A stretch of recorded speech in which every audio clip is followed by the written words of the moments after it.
Hello. Tami Talks Trauma is a podcast where we discuss the myriad ways trauma impacts our moment-to-moment living and how to turn a disconnected life into one of alignment. We dive into personal story and then practical ways to calm our brains and nervous systems as we heal and grow. Thank you for joining us today, and I hope you find tangible ways to live your most vibrant life.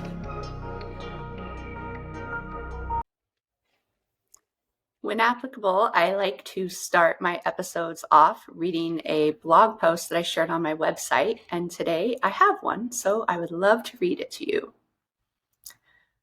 Well, hello there. My name is Tami Rose, and I am a professional certified life coach. Now, if you are like I was just a few years ago, you might be leery of life coaches. Maybe you heard horror stories of coaches who wrongly operate as far less credentialed therapists, damaging clients due to lack of training and skill. Perhaps we seem like a bunch of woo-woo grifters. Or, like many, you may have no clue what we do. I understand and don't blame you. There will always be humans who act in ways that cast anything they're associated with in a negative light.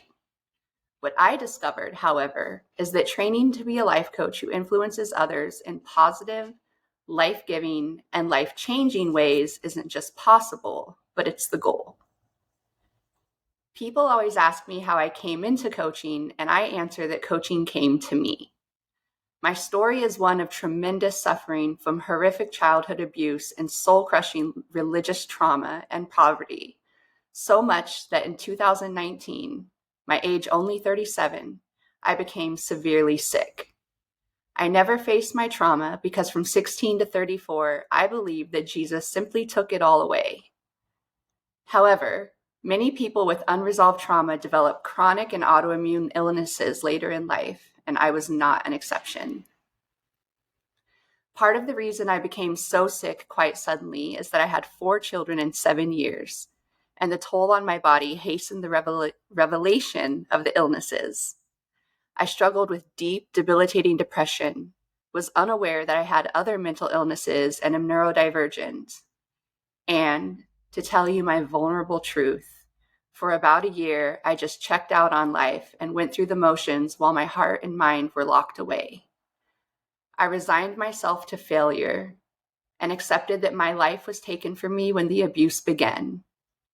I believed that I was ruined, my one life defined by the harm that started when I was less than 48 hours old.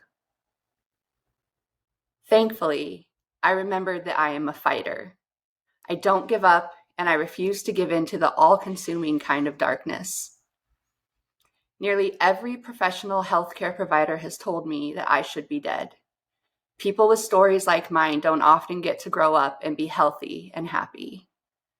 So, instead of accepting it, I decided, fuck no, my life is meant for more, even if I heal and it's just for me and my family.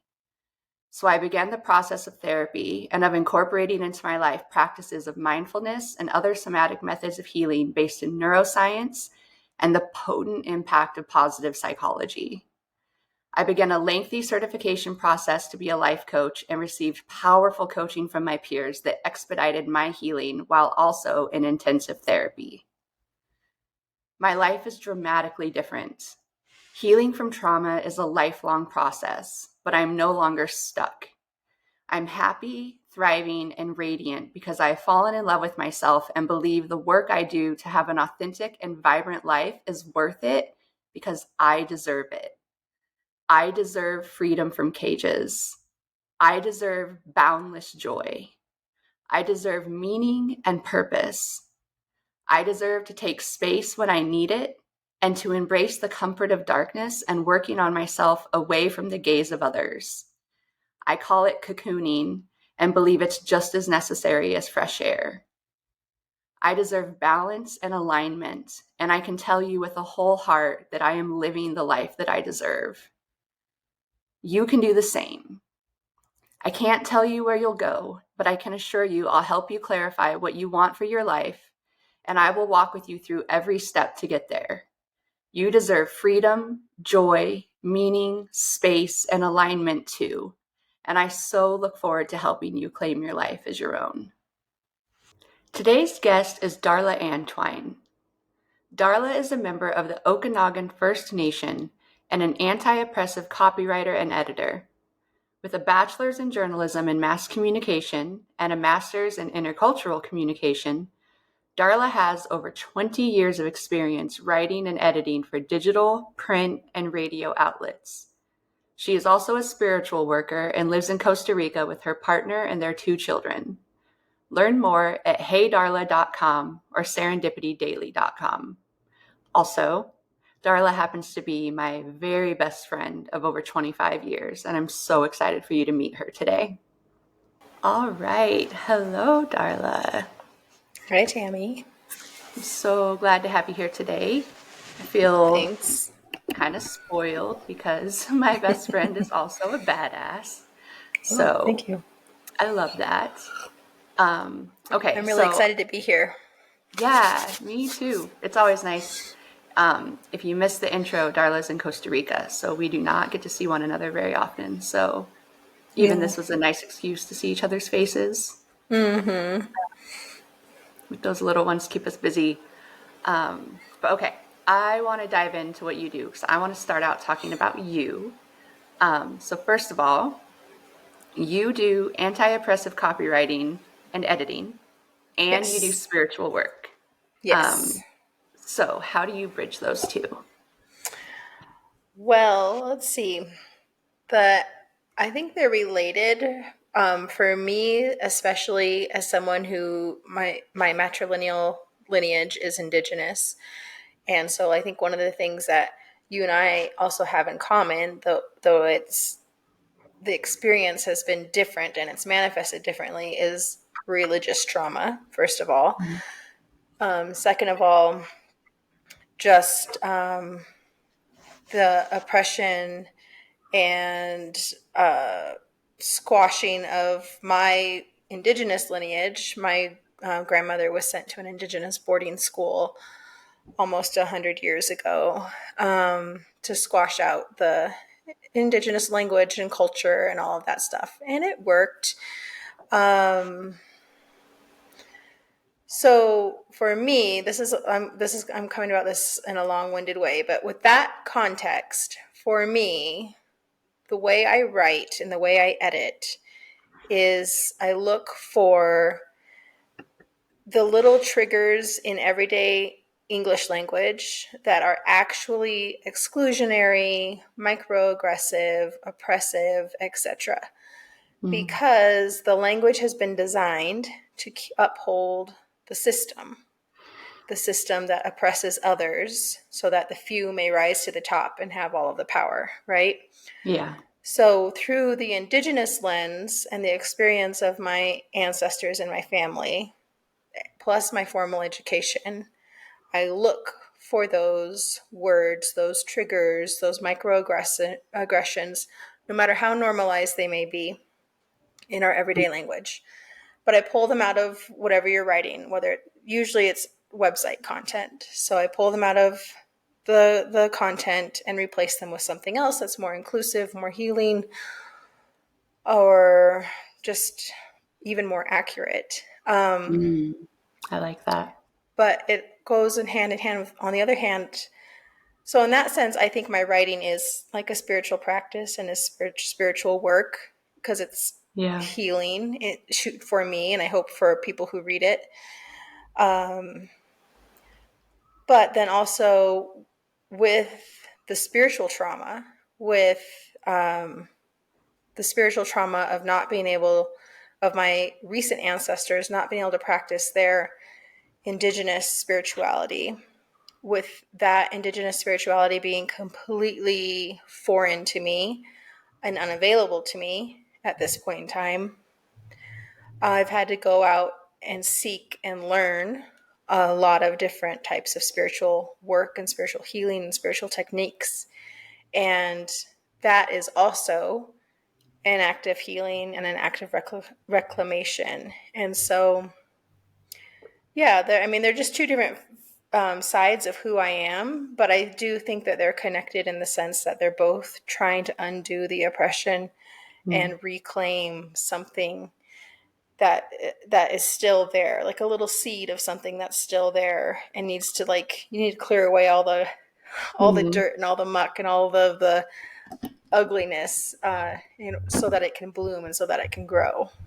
Yeah, I love that. I love that. Obviously, that fits right into what I'm all about. Okay, so with that, then you are launching a new product, kind of, but a new project called Serendipity Daily. So, can you tell us a little bit about that?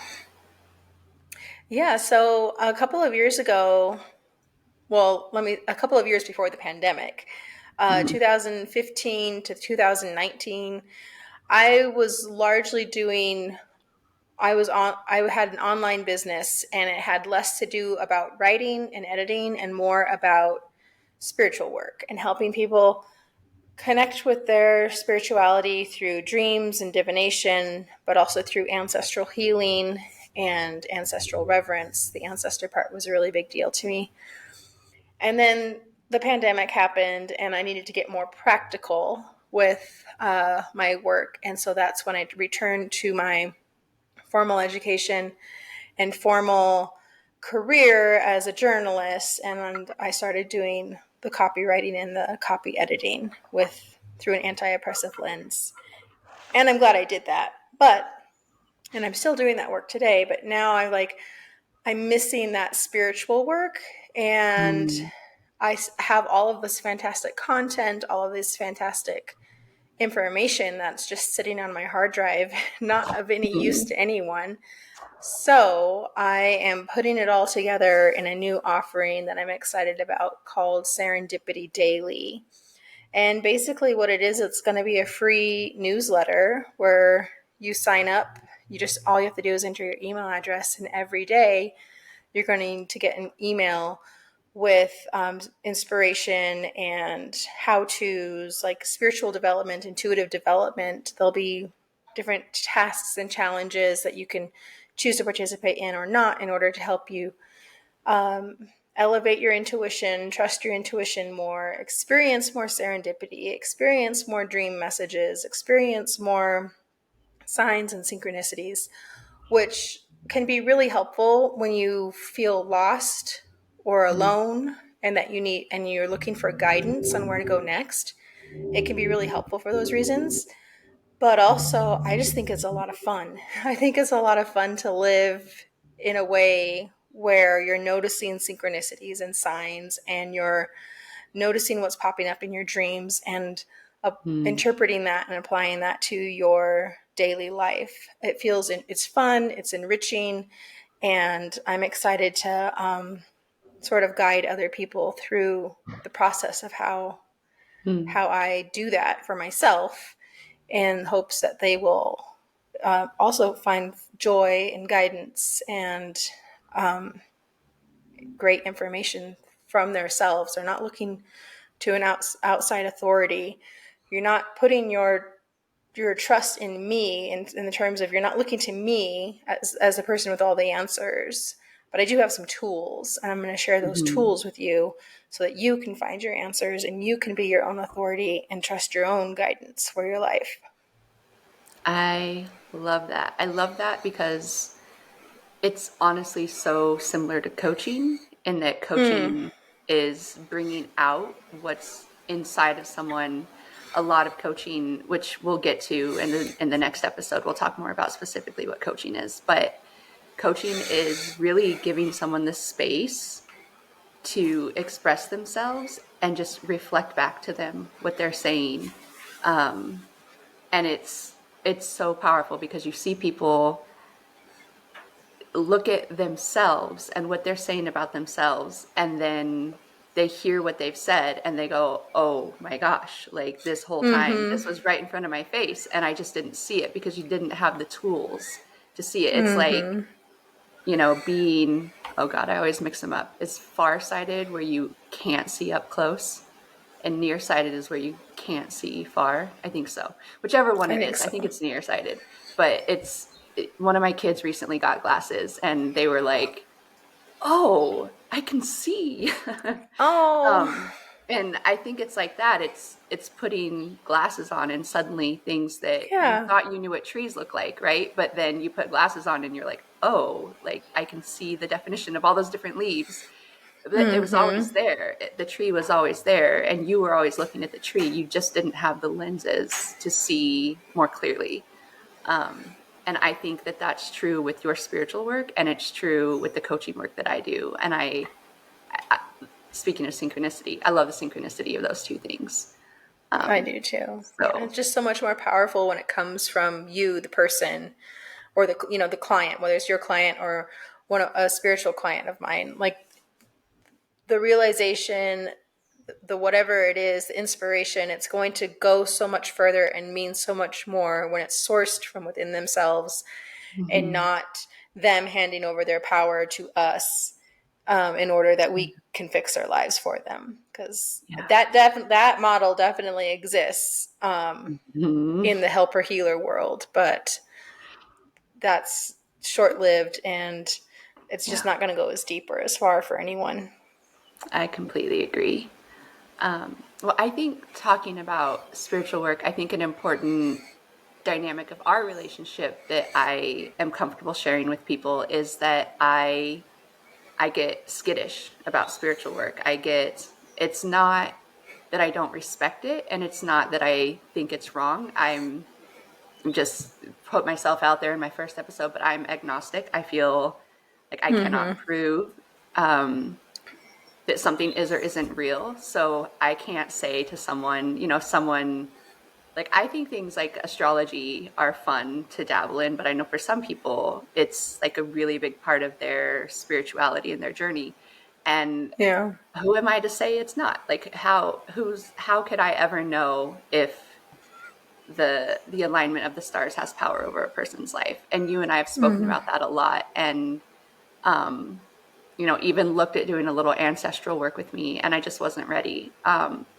And I'm not sure if I am yet. Well, we have to look at that, but I know that you've always respected that about me because you've experienced some of the same religious trauma. So the way Darla and I met is that after a pretty horrific childhood, I had a friend at school who was a Christian who wanted to invite me to youth group, and I said yes because I thought, well, why not go hang out with people? I always wanted friends and people to hang out with. Um, and that I got sucked right into it. I remember I went and it was Christmas time the first time I could go, and so I knew the Christmas carols. And someone was like, "You can sing," and I was like, "What?" Someone said something positive to me. Someone gave me a compliment, Mm, and I was it's just true. sucked right in. I was so I'm not ashamed of it anymore. Oh, I just was so desperate no. to be loved and to have something positive, after a lifetime of Totally being normal. torn Totally down. normal. Yeah. Yeah. But that's where I met Darla was at youth group, and we went through. I think the nicest way to say it was very patriarchal. That's Yeah. Before we that's knew what that was. before we had any idea what that was. I remember we would this is so this is so funny. We were such regular average teenage girls, and I love that for us. And I'm Mm-hmm. so sad that we didn't get to just enjoy that because we had so much guilt and shame. But I remember Yeah. how we would talk about we would sit in a big circle with all the whole youth group with the boys and the girls, and we'd sit in a circle and we would take turns reading verses, like reading through passages of scripture. And I remember you and I talking about afterward how we tried to make it clear that it really meant a lot to us and it was really moving and the word was in our souls because we needed them Can you boys to see how hear it godly in we my were. voice? Oh my God. Mm-hmm. Mm-hmm. Those Uh, days. those Yeah, days. we sure thought that our purpose was to exist for the boys and to get a Oh my good God. good And good every boy. at every turn youth group just like reaffirmed that yes, that is your only purpose. Yeah, But I think that's but be filled also with shame if you want to date because dating's for later. You got to focus on exactly. Jesus. But Yeah. that is Be your purpose. filled It's so fucking confusing. Like, so confusing. Doesn't make any sense. I wish I could go back like for a day, but with the brain I have now and just let like 16-year-old me just sass and question and Mm-hmm. stomp her feet. Um, but I think also, like, that's how we met. Yeah, it was in a spiritual context, spiritual. Um, but I think that's also the difference for you and I is your spiritual trauma is much more present in this lifetime because of the experiences you've actively had in church. After I left, I didn't stick with the church very long at all and kind of left and did my own thing. Um, Whereas my spiritual trauma is more of an ancestral trauma that I Mm-hmm. still feel the reverberations from, but I think that probably does give me a little bit of distance and a little bit more freedom to explore and test the waters and experiment Mm. in ways that might feel too triggering for you, at Yeah. least at this point. Yeah. Yeah, I'm definitely still there. I think I think what's really difficult for me, so one of those things is that, somebody could Google me and find my old tweets and be like, this terrible person. I don't know if I actually said like actually homophobic things, but I believed homophobic things. I believed that homosexuality was a sin. Um, I hate saying that. I hope that doesn't trigger anyone to hear that I used to believe that. Um, I came from the reason I loved the Christian world, the thing that drew me in was they promised love. They said that Yeah. everything was about love. God is perfect love. He's the perfect father. You can completely trust him. And to someone like me who had only experienced abuse, and this is actually where I take the pause, make the caveat. I am not here to blame my parents. My parents were extremely traumatized in their own right. I do not abdicate them of their choices because I was extremely traumatized and I don't raise my children that way. So I think that Mm-hmm. there's space to say, they made their choices. But this isn't, I'm not here to bash them. I definitely am not someone who's like, oh, I was traumatized, so everything is someone else's fault. Everything in my life is like, I'm the opposite of that. Everything, I'm too hard on myself. Everything is my fault. Everything needs to be, well, I needed to be perfect to get out of that. Um, so bringing that back, when that God is an abusive God who says, I mean, Christians try to do this thing where it's like God doesn't make you. It's interesting how they dance the line. Some Christians think that being gay is a choice. You chose it, and now you're sinning in the face of God. Some people do believe that God makes people that way, and it's a gift for them to suffer, to trust him through that suffering, but that brings me to my point, which is that God is abusive, and he is not loving, he is controlling, and he is a God who says, you behave and perform exactly as I say, and then you will get my approval, which I cannot imagine treating my child that way. But that is perfect love in the Christian world. And I fully believed that if you did what God said, that was the best thing you could do for people. And I obviously believed the Bible as interpreted by patriarchal, misogynist men who find their whole purpose in basically treating women and children like objects meant to enrich their life without any reverence at all for the lives of their family. Um, I promise I don't hate men.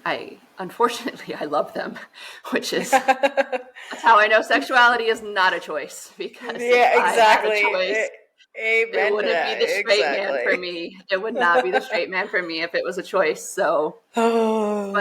but that God, that abusive God was familiar to me. He was comfortable for me. And I think um, that's where me doing this work really comes in, because I've had to learn to love myself. I've had to learn that I have value and dignity and worth.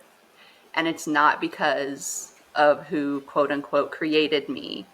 Um, and I think that's where there's so much power in coming into ourselves and trying to know ourselves, just like you spoke about, just bringing it back to where we started with Serendipity Daily and finding ways that you can notice yourself and your own life and then live presently, actively in your own life.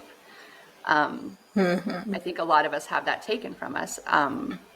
As women, we have that taken from us very young, being taught to be good girls, and being taught, the cliche things, but the sadly tragic things that mess us up, like, make sure you don't dress in a way that makes the boys notice you.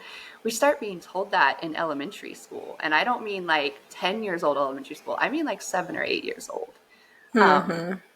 You can identify with this. I am very white, so I cannot identify with this. But the trauma of being brought up in an oppressive system that says white is right, and our I don't want to be a dick to white people, but a lot of us do not have a lot of cultural heritage. I think that's probably why we try to stamp it out of other people, because we don't have strong cultural identities.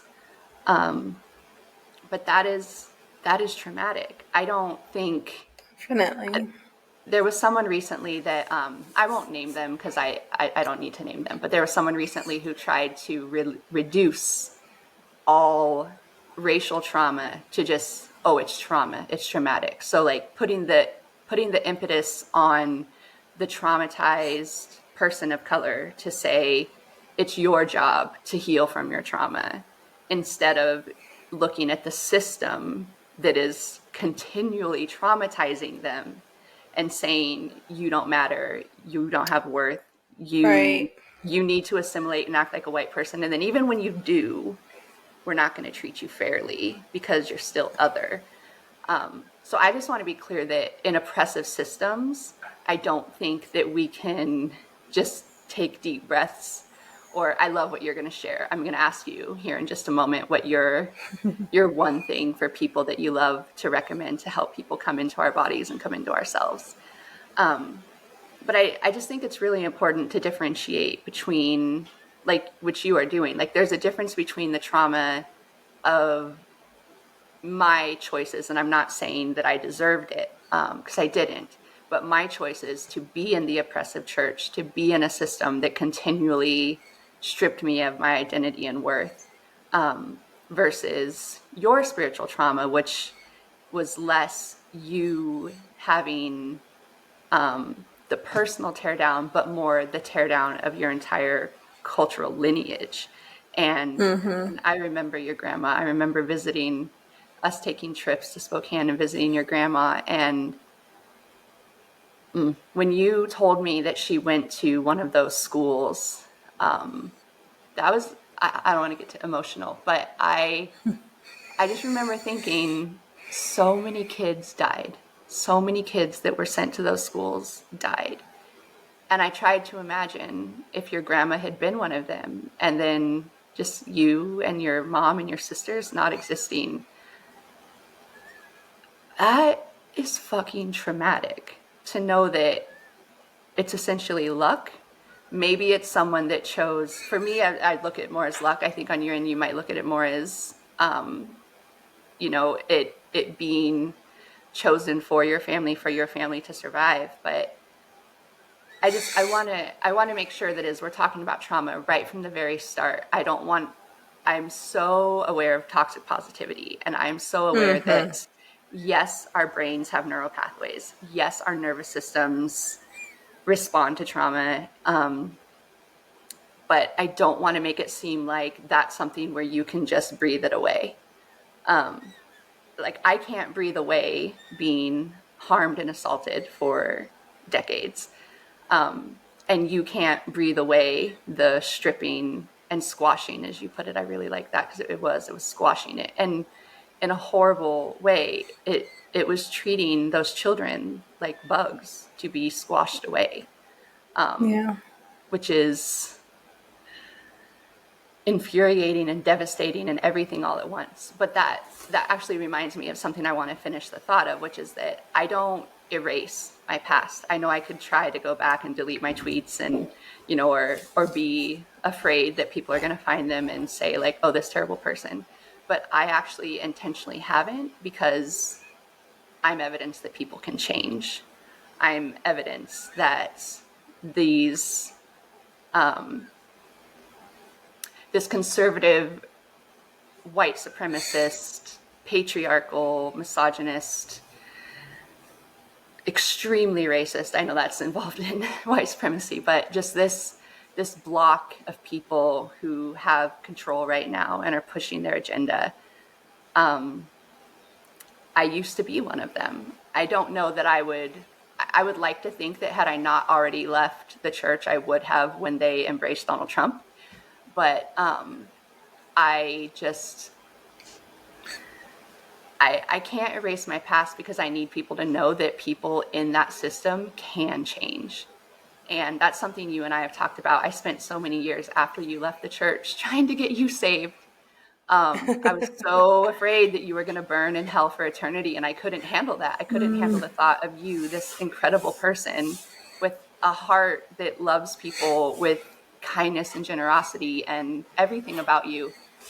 I couldn't bear the thought of you spending eternity in hell. And our relationship was rocky for those years. Like, I don't want people to think that we've been nothing but tight, because we went through some rocky years where we still loved each other, but it was more from a distance. Yeah, which I think you needed that distance from me. Like, I think that was a necessary distance because of me as a person, who I was as a person then. But you were just trying to love me. You were trying to love me the best way you knew how, and I always understood that. But you weren't ready to hear. You weren't ready for what I was up to. Yeah. And I knew that, even if it wasn't consciously, and that's fine. Yeah. I mean, I think the church probably just attracts so many hurt people, and then it perpetuates abuse, because given your childhood and the trauma and the everything, like, it makes sense that you found comfort in a system that said, we will love you unconditionally if you follow this formula, and we're going to even give you the formula. So it's like, great, all I have to do is stay in between the lines and I will be loved and accepted, which is a normal human need, and you were not getting any of that at home. So I never once blamed you or resented you for trying to find what you needed and what you lacked. But yeah, there was a point where there were several years. We've known each other for like over 25 years now. And there was probably a good 10-year period where we just didn't have much contact. But I think we were always thinking of each other and then loving each other from afar. There was never any drama. I just want all the listeners to know there was never any fallout, no fight, no anything like that. It was just also probably a necessary part of growing up and trying to get your own identity by distancing a little bit from childhood friends and stuff. No, I really respect that. And I just love coming up in the end here. I just love where we both are. I love that we both went our own paths, but we ended up where, and now I'm going to sound dogmatic again, because I can be dogmatic, but I'm so grateful that we both ended up where I would hope so many humans would end up, which is a place of starting with love and compassion for oneself and empathy for how hard it is to be human. And then out of that, extending that to other people and intentionally wanting to be inclusive, intentionally wanting to be someone who says, I'm just showing up here as a human, and all I ask is that you show up as a human too, and connect with one another without, well, what do you believe? What do you believe, so that I know if I can be a human with you or not? And that's been a great challenge for me, because I admittedly have had a lot of anger, so much anger against the church. But I recognize I've worked on, I'm not here to endorse the bullshit. So I'm never going to say, oh, somebody is being oppressive, but they're human, so we really got to like try to be gracious and patient with them. Like, no, some stuff you're just like, no, stop it, like the end. But I think just trying to really be aware that, as you and I know, there are people where we grew up, I guess we didn't touch on this, where we grew up is extremely rural. Like, Yes. I always explain it to people, the closest Walmarts were about an hour away, and you had to go through a mountain pass to get to them. That's literally where we grew up. We grew up in the mountains in the middle of nowhere in two really tiny towns. And both of us know what it is to be raised in the system where America is great, as written by the white men who have power, and everything is Merca, and man, we have some real wild hermit type people there, but it skews extremely conservative. We both grew up around people who skew extremely conservative, and so we both understand how people can be raised in that and just have no clue that there's a bigger world outside of that. Totally. And that's where I think it allows both of us to have a lot of compassion, because we know how you can be raised in that, and we know how fucking hard it is to get out. Getting out is really hard. But we have. Yeah, and I still have family. Like, if I go home to the States, I have to interact with family members who are still like that and always are going to be like that. Mm-hmm. And it's tough. I can either just interact with them and love them and accept them. You know, I don't accept verbal abuse or of any sort. Right. If they say something ignorant and racist, I'm going to call it out. Okay, we are back. We had a little bit of a technical difficulty there. Nobody would want to hear it, but suddenly there was a very loud screeching sound every time Darla spoke. So who knows what happened there. But we were actually wrapping up. So just coming to say, you know, growing up in a rural area, understanding how people can be raised in this oppressive system and have no idea that they are the oppressor. Mm-hmm.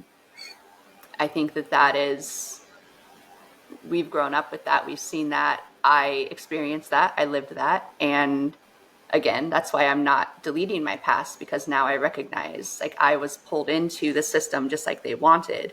You mentioned that a lot of hurt people joined the church, and I agree with that. And I would actually argue that the Christian conservative church is they're predators. They find hurting people, and that's what they believe is the right thing to do. Just, you know, like we talked about earlier, they think it's love. So for us, being able to come and say, okay, like, we're going to show up in this system as our authentic selves and love ourselves and take care of ourselves, I think is the most powerful weapon we have against the system. Because it's, in my experience, it's impossible to do the work of being an inclusive, anti-racist, anti-oppressive, anti-patriarchal, anti-capitalist. That's really fun to throw in there for people. But it's really hard to be against those systems if you don't know who the fuck you are. Yes. You have to know who you are. So, well, great. I think that's a great place to end this episode. We'll start the second one. We're doing back to back. So the second one will be coming right up here with what is coaching, why coaching. It'll be quite a bit shorter, but I just love this opportunity to get to know who I am. And I think that the best way to get to know who I am is to see my best friend and to just talk about who I am and who we are. I have a feeling I'm going to make her come be a guest more than one more time. So it's a great introduction to her and to me. So yeah, I want to thank everyone for your time today. Thank Darla for your time. You are just one of the best humans on this earth. Thank you. And yeah, we will say goodbye for today, and thank you for your time, and hope that you join us next time. All right. Thank you. I hope you enjoyed joining me today on Tami Talks Trauma. May you feel inspired and encouraged to apply what you learned so that you experience greater alignment and vibrancy in your one beautiful life. Please like, subscribe, leave comments or reviews. It helps this little baby podcast grow. You can always find me on my website, tamirose.com, or on social media as @TamiRoseCoach. See you next time, and to you, gorgeous human, let's thrive.